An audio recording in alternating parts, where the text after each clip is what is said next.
Atos capítulo 20, né? Eu fiz uma recapitulação, fazer uma recapitulação aqui. A gente estava vendo no capítulo 19, né? No capítulo 19 a gente viu que Paulo tinha voltado, né, ali a Éfeso, tinha ficado por mais ou menos 2 anos e teve uma visão de que tinha que partir para Jerusalém.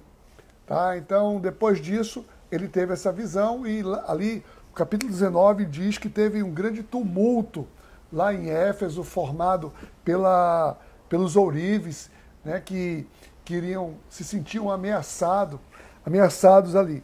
Então, Paulo, depois disso, né, depois de acontecer tudo isso, a gente vê aqui no capítulo 20, início do capítulo 20, dizendo que, cessado o tumulto, Paulo, ele manda chamar os discípulos e ele, então, ele parte para Macedônia. E eu estou destacando aqui, né, a palavra que me chama a atenção no início do capítulo 20, que é a palavra encorajamento. Essa era uma postura que Paulo tinha sempre de encorajar as pessoas. Tá?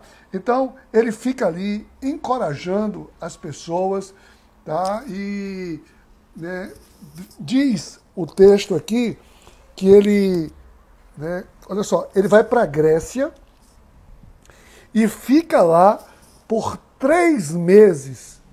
E quando está perto de embarcar para a Síria, lembra que Paulo, né, ele sempre já queria voltar lá na Síria, em Damasco, para seguir, né, para Roma. Então houve uma conspiração e pessoas tentaram matar, as pessoas queriam matar Paulo ali. Então, com isso, ele pega e diz assim, não, ele aborta e diz assim, não, sabe uma coisa, eu vou para Macedônia. Tá? Então, olha aqui. Então, mas aqui nessa parte que diz que ele fica na Grécia e fica 3 meses, alguns estudiosos, né, fazem uma associação que é nesse momento que Paulo pretendia ir a Roma. Lembra que ele disse aqui no capítulo 19, no verso 21, Paulo disse assim, né, que o Espírito, né, ele decidiu no Espírito ir para Jerusalém, passando pela Macedônia e Acaia, né, e depois de estar ali, também que eu vá visitar Roma. Então aqui teria sido o momento que Paulo pretendia ir a Roma, mas essa perseguição o impediu. Mas esse tempo, então, que ele fica por ali, na Grécia, e volta para Macedônia, é um momento em que, como ele vê que não vai dar, ele tinha planos, né, para estar em Jerusalém antes do Pentecostes e tudo, a gente vai ver isso mais adiante. Então, o que é que Paulo faz aqui? Aqui acredita-se que foi nesse momento que Paulo escreveu a carta aos Romanos. Olha só o que Paulo diz aqui em Romanos 1. Né? Romanos 1:11 diz assim, anseio vê-los a fim de compartilhar com vocês algum dom espiritual para fortalecê-los, isto é, para que eu e você sejamos mutuamente encorajados pela fé. Quero que vocês saibam, irmãos, que muitas vezes planejei visitá-los, mas fui impedido até agora. O meu propósito é colher algum fruto entre vocês, assim como tenho colhido entre os demais gentios. Tá? Então, aqui, algumas pessoas dizem que foi aqui que Paulo, nesse momento que ele pensava em ir a Roma e viu que os seus planos não se concretizariam, ele então decide ir até Roma através de uma carta, né?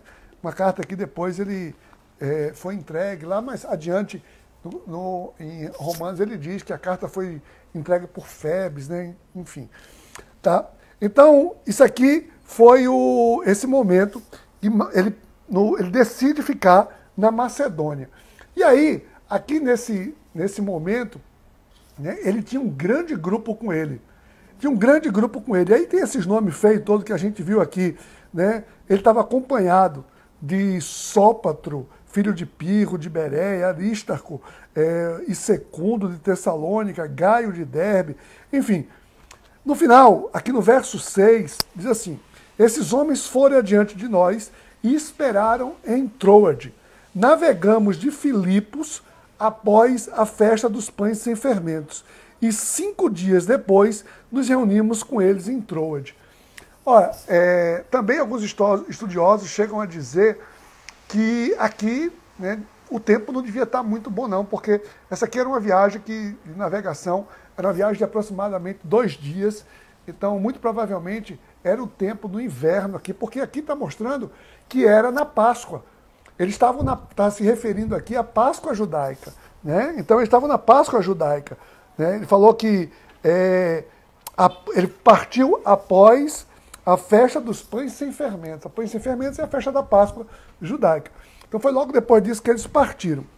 Aí, lá em Troade, gente, olha, aconteceu um negócio muito interessante em Troade.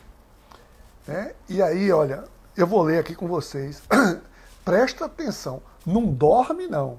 Pelo amor de Deus, vê se fica acordada, vê se fica acordado agora. Não dorme não e você vai ver por quê. Vê só, veja aqui, acompanhe comigo. No primeiro dia da semana, reunimos-nos para partir o pão. Ou seja, primeiro, aqui um domingo, primeiro dia da semana, ou seja, está celebrando a ceia do Senhor. E muito provavelmente, esse aqui era depois da Páscoa judaica, era o domingo da nossa Páscoa, da Páscoa cristã. Tá? Então, mas vê o que aconteceu. Paulo falou ao povo. Pretendendo partir no dia seguinte, continuou falando até meia-noite. Olha, eu prometo que eu só vou falar aqui até às 6, viu? Vê só. Havia muitas candeias no piso superior onde estávamos reunidos.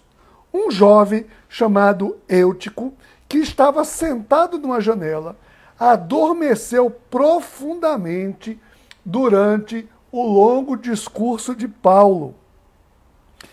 Vencido pelo sono, presta atenção, caiu do 3º andar. Quando o levantaram, estava morto. Paulo desceu, inclinou-se sobre o rapaz e o abraçou, dizendo, não fiquem alarmados, ele está vivo. Então, subiu novamente, partiu o pão e comeu. Depois, continuou a falar até o amanhecer e foi embora. Levaram vivo o jovem, o que muito os consolou. Gente, entra nessa cena. Entra aqui. Vamos lá para Troade. Todo mundo lá em Troade agora. Entra nessa cena. Paulo quer partir no dia seguinte. Isso é um domingo. E ele diz, eu vou fazer um sermãozinho ali para aquela turma. Ele pregou, tá? Ele pregou aqui até meia-noite. E esse aqui é o perigo de uma pregação longa. Qual é o perigo da pregação longa? É a pessoa dormir, né? Só que, se a pessoa dorme, tem um outro perigo que é pior. O perigo é o seguinte, ele dormiu e morreu. Vai inventar de dormir no meio de uma pregação longa para você ver o que vai te acontecer? Vai, é bíblico, viu? É bíblico essa história. Vai dormir, vai reclamar que o pastor está demorando muito no sermão e começa então, vai agora, ele está assistindo culto online, né? Culto online. Vê que maravilha, culto online. A pessoa assiste deitado na cama, deitada no sofá, né? Aí vai dormir, para ver o que acontece. Dormiu porque a pregação estava longa, morreu, viu? Então fica esperto aí, fica esperto. Vê lá. Então, pregação longa tem sim um perigo, tá? Tem um perigo o pregador quando prega longo, tem o perigo da pessoa dormir. Mas o perigo da pessoa dormir é o quê? É morrer, viu? Presta atenção. Então vamos lá. Vê. E só que Paulo pegou e disse o seguinte, eu vou lá embaixo. Sério que o cara morreu? Pô, eu estou pregando aqui, o cara morreu no meio da minha pregação. A gente vai partir o pão aqui, o cara morreu. Vou lá. E aí Paulo se deita sobre o homem. Né? E isso aqui ficou, né, muito interessante. Eu estava vendo esse gesto de aqui, assim, ele inclinou-se sobre o rapaz e o abraçou. Ele se inclina sobre o rapaz e, né, abraça aquele homem. E aí eu me lembrei de um episódio. Eu estava dizendo, pô, onde foi que eu vi isso aqui já? Eu fui pesquisar. Lá em 2 Reis 4, né, que quando a filha, né, teve lá o filho de uma sunamita, que Eliseu chegou, olha só, no verso 32, 2 Reis 4, 32, assim, quando Eliseu chegou a casa, lá estava o menino morto, estendido na cama. Ele entrou, fechou a porta e orou ao Senhor. Depois deitou-se sobre o menino. Enquanto se debruçava sobre ele, o corpo do menino ia se aquecendo. Eliseu levantou-se e começou a andar pelo quarto. Depois subiu na cama, debruçou-se mais uma vez sobre ele. O menino espirrou 7 vezes e abriu os olhos. Então, um evento muito semelhante, né? Eliseu se debruça, deita-se sobre o menino. Tá? E aí, aqui Paulo se deita sobre Eutico, lá em Trode, e Eutico ressuscitou aqui. Então, ele disse, não fiquem alarmados, ele está vivo. E sabe o que aconteceu depois disso? Olha o que aconteceu depois disso. Se Eutico dormiu, porque a gente diz aqui que horas Paulo começou a pregar, mas diz que ele foi pregando até meia-noite. Tá? Mas sabe o que aconteceu depois? Vê só o verso 11. Então, subiu novamente, partiu o pão e comeu. Depois, continuou a falar até o amanhecer e foi embora. Levaram vivo o jovem, o que muito os consolou. Gente, se estava achando que estava muito até meia-noite, Paulo depois pregou até o amanhecer. Vai reclamar da vigília, agora que o pastor prega muito. Né? Ele pregou até o amanhecer. E sabe o que aconteceu aqui agora? Ninguém mais dormiu. Eu acho massa isso aqui. Ninguém mais dormiu. Percebe? Aqui que ninguém mais dormiu. O cara disse, sou doido, pô. Eu vou ficar aqui tomando café, mastigando qualquer coisa, mas eu vou dormir nada. O outro falar dormir, morreu. Aí a turma ficou ali, ó, agora, ficou acordado todo mundo agora, até de manhã cedo. Até de manhã cedo, e Paulo toma a pregar para eles até de manhã cedo. Ninguém mais dormiu. Então, olha só, vamos seguir aqui, porque depois disso, né, no verso 13, Paulo, ele vai se despedir, olha só. Quanto a nós, fomos até o navio e embarcamos para Assos, onde iríamos receber Paulo a bordo. Tá? Assim, ele tinha determinado, tendo preferido ir a pé. A turma embarcou lá no porto e, né, até Assos, e Paulo preferiu ir a pé. Quando nos encontramos em Assos, né, sei lá como é que diz esse nome aqui, Assos, nós o recebemos a bordo e prosseguimos até Mitilene.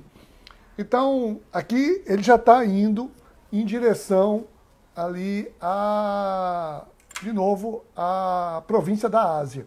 Né? Já está indo aqui à província da Ásia. Olha só. Verso 15. No dia seguinte, navegamos dali e chegamos defronte de Quio. No outro dia, atravessamos para Samos. E um dia depois, chegamos a Mileto. Aqui, Mileto já é a porta da Ásia. É bem perto, né, de Éfeso. Né? Paulo, ali, ele não queria entrar em Éfeso. E olha só o que diz no verso 16. Paulo tinha decidido não aportar em Éfeso, para não se demorar na província da Ásia, pois estava com pressa de chegar a Jerusalém, se possível, antes do dia de Pentecostes.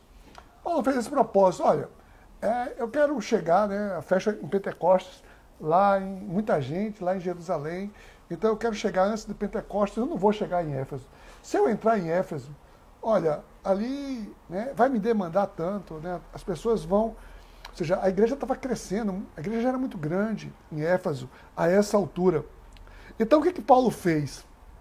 Paulo disse, olha, já que eu não vou lá, eu vou fazer um Zoom, marcar uma reunião aqui com o Zoom, né, com os líderes lá em Éfeso. Mas só que ele se lembrou que não tinha Zoom. Né? Não tinha Zoom naquela época ainda, não tinha internet, não tinha nada. Ele disse, faz o seguinte, então, manda a turma toda vir para cá. E aí ele chama a turma toda. Vê só, no verso 17 diz assim, de Mileto, Paulo mandou chamar os presbíteros da igreja de Éfeso. Então ele manda chamar todo mundo. Ele disse, gente, seguinte, não tem Zoom para a gente fazer uma reunião remota não, vem para cá. E aí Paulo começa a pregar para os líderes. Acompanhe comigo aqui o verso 18, eu vou ler aqui, né? Foi do 18 até o final, até o 35, é Paulo pregando aqui aos presbíteros. E eu vou aqui fazer umas partezinhas, porque tem umas coisas muito interessantes para que a gente não perca alguns detalhes, tá? Então aqui, eu estou aqui no verso 18, diz assim, quando chegaram, ele lhes disse, vocês sabem como vivi todo o tempo em que estive com vocês, desde o primeiro dia em que cheguei à província da Ásia. Servi ao Senhor com toda a humildade e com lágrimas, sendo severamente provado pelas conspirações dos judeus. Vocês sabem que não deixei de pregar-lhes nada que fosse proveitoso, mas ensinei-lhes tudo publicamente de casa em casa. Testifiquei tanto a judeu quanto a gregos que eles precisavam converter-se a Deus com arrependimento e fé em nosso Senhor Jesus.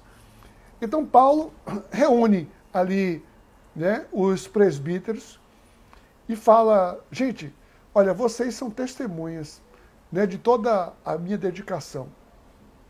Mesmo com toda oposição, mesmo com tantas conspirações, né, e eu preguei tanto para judeus quanto para gregos. Eu estava ali e preguei, e vocês sabem, né, eu testifiquei que era importante se converter a Deus com arrependimento e com fé. Então é isso que Paulo fala ali para aqueles homens, né, dizendo, gente, vocês sabem a minha história. E aí no verso 22, ele se justifica. Ele diz assim, agora, compelido pelo Espírito, estou indo para Jerusalém, sem saber o que me acontecerá ali. Só sei que em todas as cidades o Espírito me avisa que prisões e sofrimentos me esperam. Olha, Paulo não estava indo passar férias. Paulo não estava indo descansar. Né? Ele diz o seguinte, ele se justifica, gente, eu estou indo porque eu fui compelido pelo Espírito. É uma vontade do Espírito. A gente viu isso em Atos 19, né? Quando, no verso 21, quando ele disse que foi uma decisão no Espírito ir para Jerusalém. E aqui parece, né, lembra um pouco, né, Jesus quando estava próximo a ir para Jerusalém, e os discípulos dizendo, não, Senhor, não vamos não, lá, né? E Jesus diz, não, eu sei o que me espera, mas é lá que eu tenho que ir. E Paulo disse que em todo lugar o Espírito Santo só dizia para ele que ali vão ter prisões e sofrimentos. Já pensou isso? O Espírito está te dizendo, olha, aquele lugar só vai te trazer prisões e sofrimento. Mas eu quero você ali. E ele não foge. Ele vai. Né? Sabe por que ele vai? Olha o verso 24 que diz. Todavia, não me importo, nem considero a minha vida de algum valor para mim mesmo, se tão somente puder terminar a corrida e completar o ministério que o Senhor Jesus me confiou, de testemunhar o evangelho da graça de Deus. Sabe o que é isso, gente? Isso é um profundo senso de missão.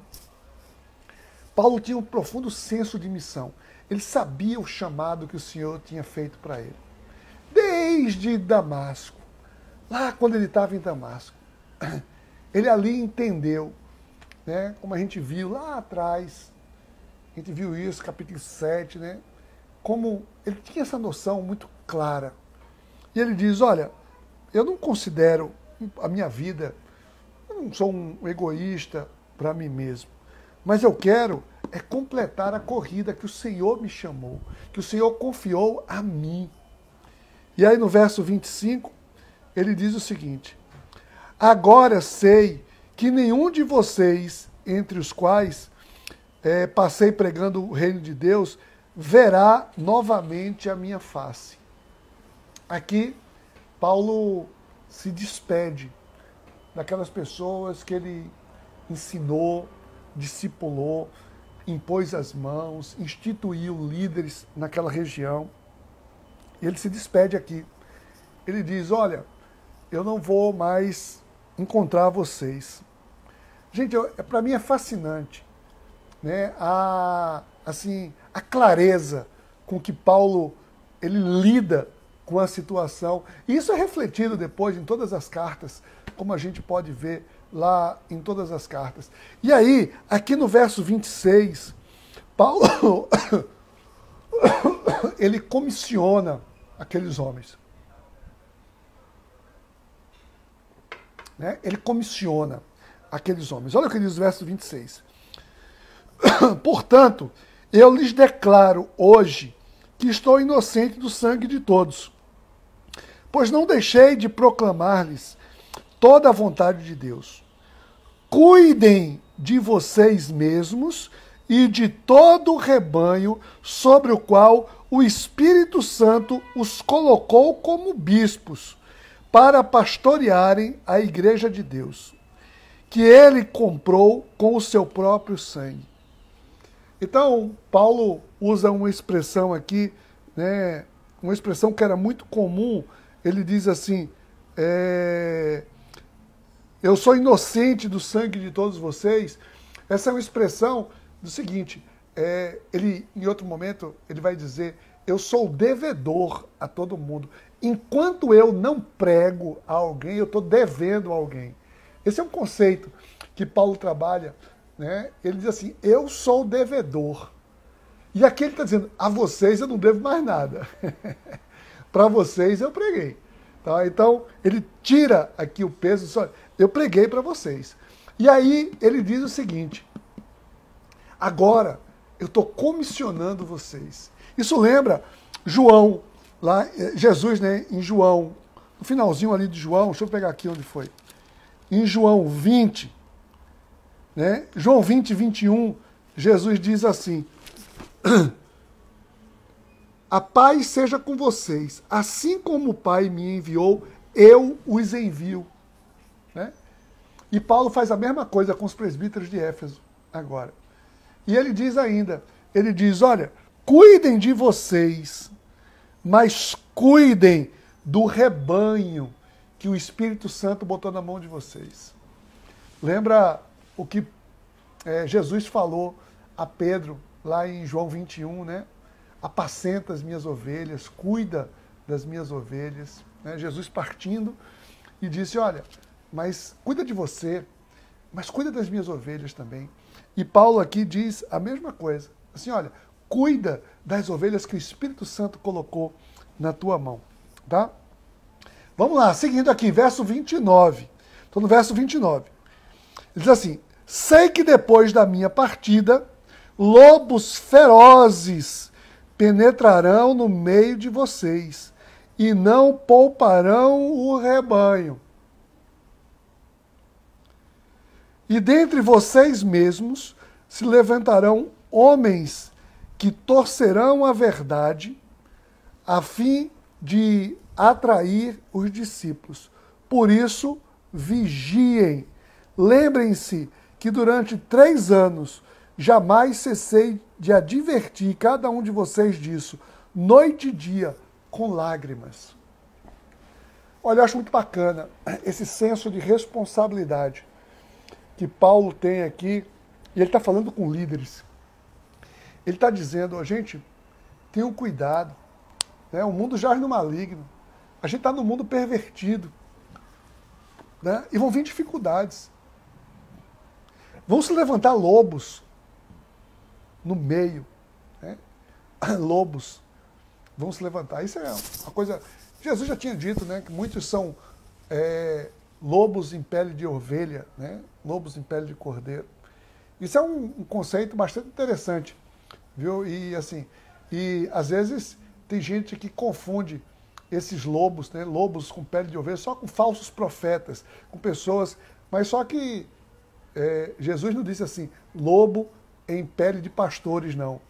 Lobo em pele de ovelhas, ou seja, infiltrado no meio das próprias ovelhas. Tem pessoas que estão ali, igual a serpente ficava para Eva lá, mas será que é isso mesmo? Não, mas não precisa não. Não, mas não precisa ir para a célula não. Não, mas olha só, para que ir para o culto? Para que não precisa disso tudo também não é bem assim, coisa e tal, muito radical, né? Então, às vezes tem algumas coisas dessas que são lobos, né, em pele de ovelhas, no meio das ovelhas ali. E ele está advertindo, né? É preciso vigiar. Vigiar. Então, isso aqui Jesus disse, né? Em certo momento, Jesus ensinou essa exortação à vigilância. Lembra? Ali em Mateus 26, Jesus diz, vigiem, né? Orem, vigiem, sejam vigilantes. O espírito pode estar pronto, mas a carne é fraca. A gente é fraco se a gente não vigiar. Tem que vigiar e orar. Ou seja, é permanentemente. Paulo está dizendo aqui para os caras, para os líderes, olha, não desanimem, né? Mas vigiem. Estejam vigilantes, estejam atentos a todas as coisas. E aí, no verso 32, aqui então, ele segue e ele faz ele ressalta aqui uma questão muito importante, que é a questão da liberalidade, né? Da generosidade, do despreendimento. Veja vocês, ele diz assim, agora eu os entrego a Deus e a palavra da sua graça, que pode edificá-los e dar-lhes herança em todos os que são santificados. Não cobicei a prata, nem o ouro, nem as roupas de ninguém. Vocês mesmos sabem que essas minhas mãos supriram as minhas necessidades e a dos meus companheiros. Em tudo o que fiz, mostrei-lhes que, mediante trabalho árduo, devemos ajudar os fracos, lembrando as palavras do próprio Senhor Jesus, que disse, há maior felicidade em dar do que receber. Mais bem-aventurado é dar do que receber. Paulo está trazendo aqui a importância, né? Ou seja, não se apeguem ao dinheiro, muito ao contrário, está falando para líderes, né? Sejam generosos com os fracos, é para dar aqui, não querer ficar recebendo, né? Sabe por quê? Porque quando isso serve para todas as relações, quando todos dão, todos recebem. Mas quando só uns querem receber, né, muitos querem receber, um desastre. O nome disso é escassez. Então a generosidade, a liberalidade, a gente tem que dar. É o Senhor quem supre as nossas necessidades. E o Senhor disse, mais bem-aventurado é dar do que receber. E aí, depois disso, depois que Paulo ensina isso, né, Paulo dá essa lição maravilhosa para aqueles líderes de Éfeso que é tão contemporâneo.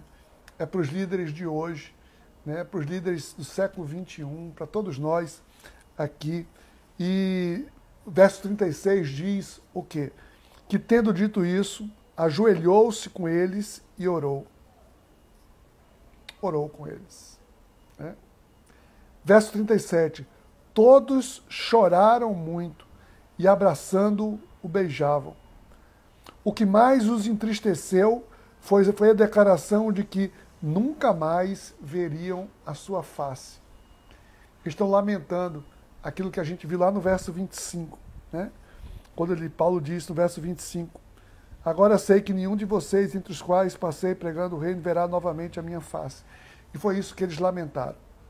Então, naquele momento, acompanharam, se despediram e acompanharam ele até o navio. Gente, esse é o capítulo 20, né? Essa despedida de Paulo ali da província da Ásia. E Paulo plantou ali uma igreja fantástica, uma igreja maravilhosa, né, em Éfeso, e deixa essa palavra para os líderes ali dos Efésios. Então, assim, que lição esse capítulo traz para você? Né? A gente pode tirar as lições, mas isso é muito individual. Eu quero estimular você a ver, né, o que é que a você releia depois desse capítulo, sublinhe ali alguma coisa que a você foi mais marcante, mais determinante, tá? Então, a gente pode tirar algumas lições aqui. Eu tirei algumas lições do tipo a importância, né, de estar atento à voz do Espírito, aonde o Espírito está mandando. Foi o Espírito que convenceu Paulo que tinha que passar ali pela Macedônia, né, antes de ir para... Não foi assim, vá para Jerusalém. Não, não, não. Vá para Jerusalém, mas antes passe pela Macedônia, pela Acaia. E ele passa por aquela região. Tá? Então, ele ouve o Espírito. Né? Ele ouve o Espírito e tem aqui, né, uma noção muito clara. Paulo tinha uma noção de missão. Paulo tinha um sentimento de missão que era muito dele mesmo. Ele tinha uma completa certeza de qual era a sua missão. Uma outra lição que a gente pode tirar aqui também é o seguinte: pode ser que o sermão esteja longo, mas cuidado para não dormir.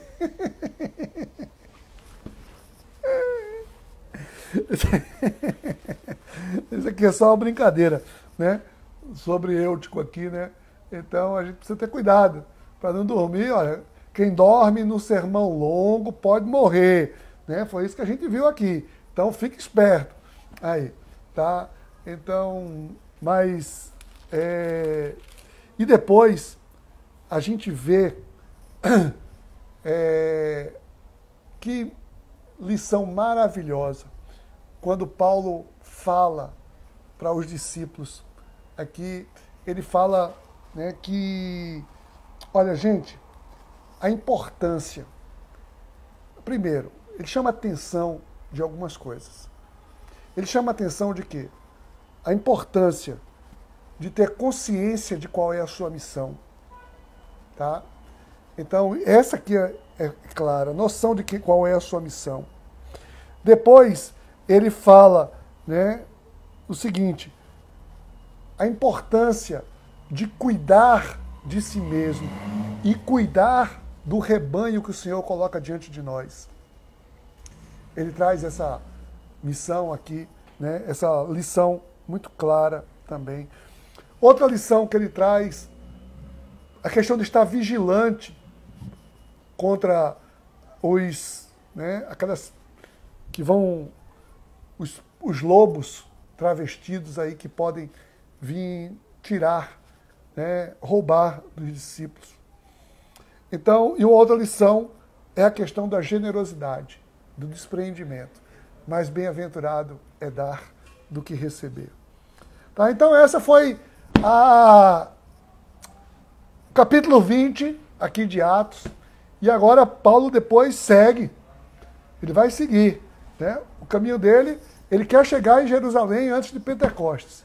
Então, se você também quer chegar em Jerusalém antes de Pentecostes, junto com Paulo, não perca amanhã, às 17 horas, estaremos aqui. Mas eu quero orar antes com você. Deus, em nome de Jesus, obrigado, Senhor Deus, porque essa palavra, ela é tão contemporânea, ela é tão atual, ela é tão para cada um de nós. Traz, Espírito Santo de Deus, a cada um de nós o entendimento dessa palavra, para que possamos viver essa realidade. E possamos, Pai, ver no exemplo de Paulo, um exemplo a ser seguido por cada um de nós. Ajuda-nos, Senhor Deus, com o Teu Espírito. Dai-nos, segundo o Teu Espírito, o direcionamento também aonde Tu queres que nós estejamos. Façamos isso, Pai, queremos fazer isso para glorificar o Teu nome. Em nome de Jesus. Amém.